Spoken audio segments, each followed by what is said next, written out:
प्राचीन भारत के वो 10 घातक हथियार जिनके आगे खड़ा होना मौत को दावत देना है। सदियों से इंसान अपनी सुरक्षा के लिए हथियारों का इस्तेमाल करते आ रहा है। भले ही ये आधुनिक हथियारों जितने विध्वंसकारी न हो, मगर ये इतने खतरनाक जरूर थे कि आप इनके आगे खड़े होने की सोच भी नहीं सकते थे। हम आपको आज प्राचीन भारत के ऐसे ही हथियारों के बारे में बताएंगे जिनका इस्तेमाल पहले के लोग अपने दुश्मन को मौत के घाट उतारने के लिए करते थे। एक, चक्रम। ये एक बेहद धारदार हथियार है। इसे लड़ाई में फोर्स के साथ फेंका जाता था। अगर इसे चलाने वाला माहिर है तो ये हथियार दुश्मनों के लिए कई कहर से कम नहीं होता था।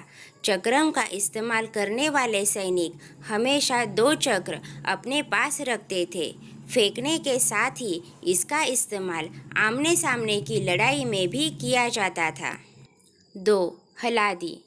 3 ब्लेड वाला हलादी राजपूतों में युद्ध के हथियार से ज़्यादा एक स्टेटस सिंबल के तौर पर इस्तेमाल होता था। हालांकि कुशल लड़ाके इसका इस्तेमाल आज भी एक घातक हथियार के रूप में कर सकते हैं। 3, परशु या फरसा। ये एक तरह की भारतीय कुल्हाड़ी थी जिसका इस्तेमाल युद्ध में होता था। ये लोहे से बनी होती थी और सिंगल या डबल ब्लेड वाली हो सकती थी। हिंदू पौराणिक कथाओं के अनुसार ये भगवान शिव का हथियार था जिसे उन्होंने भगवान विष्णु के छठे अवतार परशुराम को सौंप दिया था। 4, गदा। प्राचीन काल में ये एक बेहद लोकप्रिय हथियार था। ये काफ़ी भारी होता था और इसका इस्तेमाल उन भारी रक्षा कवच के खिलाफ किया जाता था जिन्हें धारदार हथियार से भी भेदा नहीं जा सकता था। हनुमान जी को इसी हथियार के साथ दिखाया जाता है। बता दें, गदा का इस्तेमाल करने की अपनी एक मार्शल आर्ट शैली है। 5, बाघनख। बाघनख का मतलब बाघ के नाखूनों से है। विषैले बाघनख का इस्तेमाल राजपूत करते थे। साथ ही ये वही हथियार है जिससे शिवाजी महाराज ने अफजल खान को मारा था।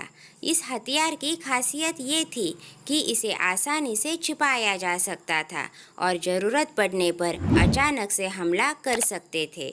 6, उर्मी। ये एक बेहद अजीब हथियार था और इसके निशान मौर्य साम्राज्य में मिलते हैं। इसके ब्लेड बेहद तेज और लचीले होते थे। बेहद माहिर लोग ही इसका इस्तेमाल करते थे क्योंकि इसको चलाने में जरा सी भी गलती की तो आप खुद को ही चोट पहुंचा लेंगे। इस हथियार के श्रीलंकाई वर्जन में 32 ब्लेड जुड़े होते थे। 7, दंडपट्टा। दंडपट्टा एक बार में कई सैनिकों के सिर धड़ से अलग करने की काबिलियत रखता है। इसके 2 ब्लेड अगर आपस में जोड़ ले तो ये बेहद खतरनाक हथियार बन जाता है। मुगल काल में इसका काफ़ी इस्तेमाल हुआ। इसका इस्तेमाल बख्तरबंद पैदल सैनिकों के खिलाफ किया जाता था। शिवाजी महाराज इस हथियार को चलाने में माहिर माने जाते थे। 8, खुकरी। ये बेहद तेज धार वाला मुड़ा हुआ ब्लेड होता है। खुकरी पूरे विश्व में गोरखाओं के हथियार के रूप में जाना जाता है। हर गोरखा सैनिक की यूनिफॉर्म में आपको खुकरी मिल जाएगा। शादी जैसे रीति रिवाजों में भी गोरखा इसे साथ रखते हैं। 9, कटार। ये हथियार दक्षिण भारत में बना और बाद में इसका इस्तेमाल मुगलों और राजपूतों ने भी किया। ये छोटा परंतु बहुत ही तेज़ हथियार होता है। इसमें 3 तेज़ धार ब्लेड होते हैं जो आपस में मिलकर बहुत खतरनाक हो जाते हैं। इस हथियार से बाघ जैसे बड़े जानवर का शिकार करना बेहद बहादुरी का काम माना जाता था। 10, कृपाण। कृपाण की उत्पत्ति पंजाब पर मुगलों के कब्जे के दौरान हुई। उस वक्त सिख धर्म हिंदू और मुस्लिम धार्मिक शिक्षाओं को काउंटर करने के लिए बना।